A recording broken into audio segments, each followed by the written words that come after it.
Hello and welcome back to An Old Man Watches, where today I'm going to be talking about the 1968 spy thriller Ice Station Zebra, which was loosely based on Alistair MacLean's novel of the same name. As the movie starts, a satellite re-enters the atmosphere and ejects a capsule which parachutes down to the Arctic ice. Someone approaches, guided by a homing beacon, and connects the capsule.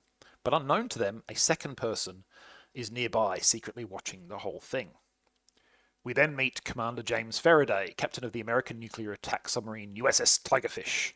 Faraday receives orders to rescue the personnel of a British scientific weather station in the Arctic, the titular Ice Station Zebra.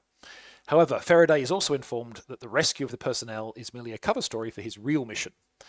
Now, the details of that mission are not disclosed to Faraday or to the audience at this time, though we, at least, can surmise that it has something to do with the capsule from the satellite. For now, all Faraday knows is that he must take a British intelligence agent calling himself Mr. Jones, a Russian defector named Boris Vaslov, and a US Marine platoon to the Arctic base. Both Jones and Vaslov, it seems, know the real purpose of the mission, but they are very closed-mouthed about what it might be. Despite all the secrecy, however, it seems that word of the mission has already reached enemy ears. One of the torpedo tubes on the ship is sabotaged, which nearly leads to the deaths of everyone aboard. Now, of course, those deaths would have presumably included the saboteur himself. What could possibly be so valuable at Ice Station Zebra that men are willing to kill themselves for it? So producer Martin Ransohov bought the film rights to Ice Station Zebra in 1964, the year after the novel was published. Ransohov hoped to replicate the success of the blockbuster smash The Guns of Navarone, which was also adapted from a MacLean novel.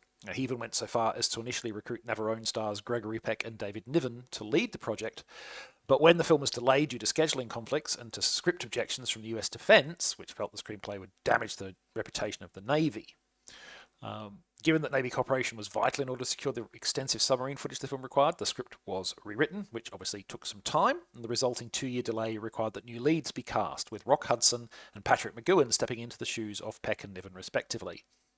Now, the production itself proved a challenging one, both at a personal level, McGoohan nearly drowned during filming, and at a technical one. One of the camera operators developed an innovative new camera technique in order to capture the continuous dive of a submarine for the first time in history. Now, financiers MGM expected a big return on their $10 million investment and gave the film some real big event treatment. It features both an orchestral overture at the start and an interval around the halfway point, both of which feel quite strange these days. Overtures have become very rare in modern films, and by modern standards, the runtime isn't even all that long. It's a shade under 2.5 hours. Alas for MGM, the film did not prove popular with audiences. Not only was Rock Hudson subjected to homophobic abuse at the premiere, but box office returns didn't add up to even half of the production budget. And while I absolutely condemn the treatment of Rock Hudson, I can't really blame audiences for not much liking the movie. Despite its strengths, and it does have some, it has a couple of significant flaws that seriously undermine it. So let's start with the positive first, and that's the quality of craft on display. The quality starts with the cast. Rock Hudson brings a quiet solidity and strength to his role as Commander Faraday. Patrick McGoohan brings a nuance and dimension to the highly capable but slightly brittle Mr. Jones, while Ernest Borgnine blends both affability and menace into his performance as Vaslov, while showing the restraint needed to avoid caricaturing either trait. The quality continues with the effects and cinematography. The film secured Oscar nominations in both films, and deservedly so. It's true that these days some of the effects do look dated, but this movie was made in a time where you couldn't just green screen a bunch of actors onto a background. The fact that these men, and regrettably the whole cast is male, are moving around actual physical sets helps give some of the fictional Ice Station Zebra a greater sense of reality and identity than it might otherwise have had. The problem is that this quality work is all being done on a movie which has two big issues, and both of those issues are the writing. It's clear that the people making Ice Station Zebra wanted to make a tense, slow-burn, suspense-heavy movie. The script spends a lot of time setting up frictions between the cast members, distrust and suspicions, so much so that the team doesn't even make it to the weather station until well over halfway through the movie. There are a few more up-tempo sequences of the film, such as the frantic efforts to prevent the submarine's destruction after the torpedo tube is sabotaged, but even these moments exist entirely to underline and reinforce the tension and suspense. Who committed the sabotage? What would make them jeopardize their own life like that? For me, the problem is that the film leans too hard on this slow burn suspense, to the point where it stumbles over into being slow-paced. It takes a very long time for the movie to get all of its narrative pieces into position. Too long, frankly. I think one big flaw is that the movie places a lot of narrative mystery on the question of what was in the capsule, and that is ultimately a mystery that doesn't really matter. Sure, it's nice to be given the details, I guess, eventually, but all that really matters is it's something that both the West and the Soviet Union want, and that's been clear since the first few moments of the movie. The details of what it is and why they both want it isn't actually something you can build suspense over, because it doesn't change anything. They want it, they want it, they want it. The end. It doesn't matter. It could be, a really tasty banana, and that would be silly, but it would have as much narrative impact as anything else in the movie.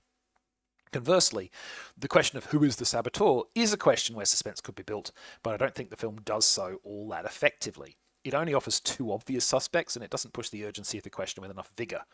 One of these people just tried to kill you all. Why are you not treating it like a bigger deal? Now, if a movie nails its finale, I'll forgive it a few stumbles along the way. Unfortunately, I think the concluding sequence of Ice Station Zebra is one of its weaker elements. I can see what they're going for, a more nuanced, thoughtful resolution than you might normally expect from an espionage thriller. It's still aiming for tension and suspense rather than high-octane action. The question isn't, can the good guys beat the bad guys? It's, can the opposing forces find out a way out of a seemingly intractable face-off? And I agree that if executed well, that would be on theme for this movie's overall tone and a tense and interesting finale. Unfortunately, I don't think this finale is executed well. Instead, what is delivered is a rather muddled, very talk-heavy standoff that merely feels slow rather than suspenseful. And there's a single elementary flaw that is the reason for that. When you make "can they find the way out" the crux of the scene, you really need to be sure that there isn't an obvious exit available. And here, there is such an exit. It's hard to work up suspense when any half-alert audience member is likely a good 5 minutes ahead of the action. Ice Station Zebra is an earnest attempt to make a more thoughtful, nuanced kind of spy thriller, and it certainly has its fans, including well-known director John Carpenter, but I personally don't think it succeeds in its ambitions. Next time, 2022 Offering Bones and All, which chronicles the touching romance of two likeable young people, both of whom happen to be cannibals. But that is next time. Until then, thanks for watching. I hope you've enjoyed it, and if you've seen Ice Station Zebra, let me know what you thought of it.